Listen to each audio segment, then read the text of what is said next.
আমি গতকালই মুর্শিদাবাদ ছিলাম এবং আজকেও বিশেষ করে এখন মানিকচক যাবো, তারপর রতুয়া যাবো।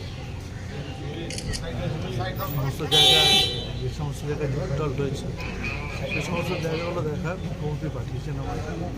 তার সাথে কিছু ড্রাই ফ্রুট নিয়ে এসে সেগুলো মানুষের কিছু বিতরণ বলছি আজ থেকে তো শুরু হচ্ছে প্রকল্প। মাননীয় মুখ্যমন্ত্রী এক একটা ব্রেন চাইল্ড সাধারণ মানুষের খুব উপকার হবে। আর বুথে 10 লক্ষ টাকা কাটার যোগ, এটা আমাদের বাংলার মুখ্যমন্ত্রী বলেই সম্ভব যে কাজটা করেছে। এবং 80,000 বুথ আছে রাজ্যে, এই 80,000 বুথে এই কাজটা শুরু হচ্ছে। সবাই খুব আনন্দিত, তার কারণ ডেভেলপমেন্ট হবে পাড়ায় পাড়ায়, অঞ্চলে অঞ্চলে।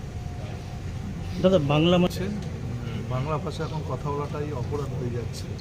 বাংলাতে কথা বলেই তাদের বাংলাদেশি বলা হচ্ছে, তাদেরকে জেলে পুরে দেওয়া হচ্ছে, তাদেরকে টর্চার হচ্ছে, তাদেরকে পাঠিয়ে দেওয়া হচ্ছে। আমাদের এই রাজ্যের বহু মানুষ যেমন বাইরে কাজ করতে যায়, বাইরেরও অন্য স্টেটের মানুষও এখানে কাজ করতে আসে। তা আমার মনে হয় এই কালচারটা আজকে না, দীর্ঘদিন ধরে একটা পরম্পরা।